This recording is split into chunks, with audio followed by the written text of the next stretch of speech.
ಸ್ನೇಹಿತರೆ, ಕೈತುಂಬ ಹಣ ಸಂಪಾದಿಸಬೇಕಾ? ಚಾಣಕ್ಯನ ಈ ಸೂತ್ರಗಳನ್ನು ಅನುಸರಿಸಿದರೆ ಇನ್ಮುಂದೆ ನೀವು ಕೂಡ ಸಿರಿವಂತರಾಗಬಹುದು. ಚಾಣಕ್ಯನ ನೀತಿಗಳು ಇಂದಿಗೂ ಸಹ ಪ್ರಚಲಿತದಲ್ಲಿದೆ. ಜೀವನದಲ್ಲಿ ಸಂತೋಷವಾಗಿರಲು, ಚಿಂತೆಯಿಲ್ಲದಿರಲು ಏನೆಲ್ಲ ಸೂತ್ರಗಳನ್ನು ಅನುಸರಿಸಬೇಕೆಂದು ಚಾಣಕ್ಯ ಹೇಳಿದ್ದಾರೆ. ಯಾವುದೇ ಮನುಷ್ಯ ಹಣವಂತನಾಗಲು ಏನು ಮಾಡಬೇಕು ಎಂದು ಚಾಣಕ್ಯರು ಹೇಳಿರುವ ಈ ಮಾತುಗಳನ್ನು ಅನುಸರಿಸಿ. ದುಡ್ಡೇ ದೊಡ್ಡಪ್ಪ ಎಂದು ಕೆಲವರು ಮಾತನಾಡುವುದನ್ನು ಕೇಳಿದ್ದೇವೆ. ಹಣದಿಂದ ಎಲ್ಲವನ್ನೂ ಕೊಳ್ಳಲು ಸಾಧ್ಯವಿಲ್ಲ ಎಂದು ಗೊತ್ತಿದ್ದರೂ ಬಹುತೇಕ ಎಲ್ಲರೂ ಹಣದ ಹಿಂದೆ ಬಿದ್ದಿದ್ದಾರೆ. ಹಣವಿಲ್ಲದವರಿಗೆ ಅಗೌರವ ತೋರುವ ಜನರಿದ್ದಾರೆ. ಹೊಟ್ಟೆ ತುಂಬ ಊಟ ಮಾಡಿದ್ದೀಯಾ ಅಂತ ಯಾರೂ ನೋಡುವುದಿಲ್ಲ. ನೀವು ಹಾಕುವ ಬಟ್ಟೆ, ನಿಮ್ಮ ಜೀವನ ಶೈಲಿಯನ್ನು ನೋಡಿ ಕೆಲವರು ಗೌರವ ತೋರುತ್ತಾರೆ. ನೀವು ಜೀವನದಲ್ಲಿ ಶ್ರೀಮಂತರಾಗಬೇಕು, ಹೆಚ್ಚು ಹಣ ಗಳಿಸಬೇಕು ಎಂದಾದಲ್ಲಿ ಚಾಣಕ್ಯರು ಹೇಳಿರುವ ಈ ಹಣ ಗಳಿಸುವ ಸರಳ ಮತ್ತು ಸೂಕ್ತ ಮಾರ್ಗಗಳನ್ನು ಫಾಲೋ ಮಾಡಿ.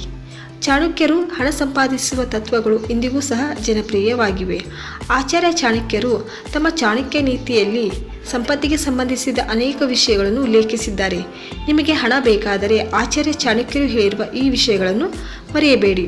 ನೀವು ಹಣವನ್ನು ಗಳಿಸುವ ಅಥವಾ ಸ್ವೀಕರಿಸಲು ಬಯಸಿದರೆ ಈ ಕ್ರಿಯೆಗಳ ಮೇಲೆ ನಿಮ್ಮ ಗಮನ ಹರಿಸಬೇಕು. ಫಸ್ಟ್ ಒನ್, ಗುರಿಯನ್ನು ಹೊಂದದ ವ್ಯಕ್ತಿ ಜೀವನದಲ್ಲಿ ಎಂದಿಗೂ ಸಹ ಯಶಸ್ವಿಯಾಗುವುದಿಲ್ಲ ಅಥವಾ ಶ್ರೀಮಂತನಾಗುವುದಿಲ್ಲ. ಯಾವಾಗಲೂ ಸರಿಯಾದ ರೀತಿಯಲ್ಲಿ ಹಣ ಸಂಪಾದಿಸಬೇಕು ಎಂದು ಚಾಣಕ್ಯರು ಹೇಳುತ್ತಾರೆ. ಒಂದು ವೇಳೆ ನೀವು ಅಕ್ರಮ ಮಾರ್ಗದಲ್ಲಿ ಹಣ ಸಂಪಾದಿಸಿದರೆ ಅದು ಯಾವಾಗ ಬೇಕಾದರೂ ನಿಮ್ಮನ್ನು ಬಿಟ್ಟು ಹೋಗಬಹುದು. ಸೆಕೆಂಡ್ ಒನ್, ದಾನ ಧರ್ಮದಿಂದಲೂ ನೀವು ಇನ್ನಷ್ಟು ಹಣವಂತರಾಗುವಿರಿ ಎಂದು ಚಾಣಕ್ಯರು ಹೇಳುತ್ತಾರೆ. ದೇವರು ನಿಮಗೆ ಕೊಟ್ಟದ್ದನ್ನು ದೇವಾಲಯಕ್ಕೆ ಸ್ವಲ್ಪ ಅರ್ಪಿಸಿದರೆ ನಿಮಗೆ ಆ ದೇವರ ಅನುಗ್ರಹವಿರುತ್ತದೆ. ನಿಮ್ಮ ಮನೆಯಲ್ಲಿ ಸಂಪತ್ತು ಕೂಡ ಹೆಚ್ಚಾಗುತ್ತದೆ. ನಿಯಮಿತವಾಗಿ ದಾನ ಮಾಡುವವರಿಗೆ ಬಡತನ ಕಾಡುವುದಿಲ್ಲ. ಆದರೆ ಅತಿಯಾದ ದಾನವು ಬಹಳ ಅಪಾಯಕಾರಿ.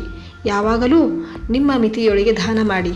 ಒಂದು ಮಿತಿಯಲ್ಲಿ ಹಣವನ್ನು ದಾನ ಮಾಡುವುದರಿಂದ ನಿಮ್ಮ ಸಂಪತ್ತು ಖಂಡಿತವಾಗಿ ದ್ವಿಗುಣಗೊಳ್ಳುತ್ತದೆ. ಥರ್ಡ್ ಒನ್, ಜೀವನದಲ್ಲಿ ಯಶಸ್ವಿ ಶ್ರೀಮಂತರು ಯಾವಾಗಲೂ ಉಳಿತಾಯದತ್ತ ಗಮನ ಹರಿಸುತ್ತಾರೆ. ಭವಿಷ್ಯದಲ್ಲಿ ಯಾರಿಗೆ ಏನಾಗುತ್ತದೆ ಎಂದು ಹೇಳಲು ಸಾಧ್ಯವಿಲ್ಲ. ನಿಮ್ಮ ಕೆಟ್ಟ ದಿನಗಳಿಗಾಗಿ ಹಣವನ್ನು ಯಾವಾಗಲೂ ಉಳಿಸಬೇಕು. ಏಕೆಂದರೆ ಎಲ್ಲರೂ ನಿಮ್ಮನ್ನು ಬಡತನದಲ್ಲಿ ಬಿಟ್ಟಾಗ ಆ ಉಳಿತಾಯವು ನಿಮಗೆ ಉಪಯುಕ್ತವಾಗಬಹುದು ಎಂದು ಚಾಣಕ್ಯರು ತಮ್ಮ ಚಾಣಕ್ಯ ನೀತಿಯಲ್ಲಿ ಹೇಳುತ್ತಾರೆ. ಯಾವಾಗಲೂ ನಿಮ್ಮ ಗಮನವನ್ನು ಕಠಿಣತೆಯ ಮೇಲೆ ಕೇಂದ್ರೀಕರಿಸಿ. ಫೋರ್ತ್ ಒನ್, ನೀವು ಹಣವಂತರಾಗಬೇಕಾದರೆ ಶ್ರೀಮಂತ ಉದ್ಯಮಿಗಳು, ವಿದ್ಯಾವಂತರು, ಬುದ್ಧಿಜೀವಿಗಳು ಮತ್ತು ವೈದ್ಯರಂಥ ಜನರೊಂದಿಗೆ ಇರಿ. ಅಂಥವರ ಜೊತೆ ಸ್ನೇಹದಿಂದ ಇದ್ದರೆ, ಅವರು ವಾಸಿಸುವ ಸ್ಥಳದಲ್ಲಿ ನಾವು ವಾಸಿಸಿದರೆ ನಮ್ಮ ಜೀವನವು ಅವರ ಜೀವನದಂತೆಯೇ ಶ್ರೀಮಂತವಾಗಿರುತ್ತದೆ ಎನ್ನುತ್ತಾರೆ ಆಚಾರ್ಯ ಚಾಣಕ್ಯರು. ಫಿಫ್ತ್ ಒನ್, ಒಬ್ಬ ಮನುಷ್ಯನಿಗೆ ಹಣಕ್ಕಿಂತ ಸ್ವಾಭಿಮಾನವು ಅತ್ಯುತ್ತಮ ಆಸ್ತಿಯಾಗಿದೆ ಹಾಗೂ ಅದನ್ನು ಯಾರಿಂದಲೂ ಖರೀದಿಸಲು ಸಾಧ್ಯವಿಲ್ಲ. ಯಾರಾದರೂ ಹಣ ಸಂಪಾದಿಸಬಹುದು, ಆದರೆ ಸ್ವಾಭಿಮಾನವನ್ನು ಪಡೆಯುವುದು ಕಷ್ಟ. ಕಳೆದು ಹೋದ ಹಣವನ್ನು ಯಾವಾಗಲಾದರೂ ಮರಳಿ ಪಡೆಯಬಹುದು, ಆದರೆ ಹಣಕ್ಕಿಂತ ಸ್ವಾಭಿಮಾನವನ್ನು ಗಳಿಸುವುದು ಹೆಚ್ಚು ಕಷ್ಟ. ಹಣದ ವ್ಯಸನಿಗಿಂತ ಸ್ವಾಭಿಮಾನ ತುಂಬಿದ ವ್ಯಕ್ತಿ ಶ್ರೇಷ್ಠ. ಸ್ವಾಭಿಮಾನ ಇರುವವರಿಗೆ ಹಣ ತಾನಾಗಿಯೇ ಹುಡುಕಿ ಬರುತ್ತದೆ ಎಂದು ಹೇಳುತ್ತಾರೆ ಆಚಾರ್ಯ ಚಾಣಕ್ಯರು.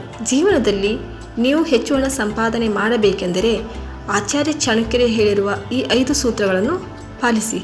ಸ್ನೇಹಿತರೆ, ಈ ಮಾಹಿತಿ ನಿಮಗೆ ಇಷ್ಟ ಆದರೆ ವಿಡಿಯೋಗೊಂದು ಲೈಕ್ ಮಾಡಿ, ಹಾಗೆ ನಿಮ್ಮ ಸ್ನೇಹಿತರಿಗೂ ಕುಟುಂಬಸ್ಥರಿಗೂ ಶೇರ್ ಮಾಡಿ. ಮತ್ತೆ ಸಿಗೋಣ ಮುಂದಿನ ವಿಡಿಯೋದಲ್ಲಿ. ಧನ್ಯವಾದಗಳು.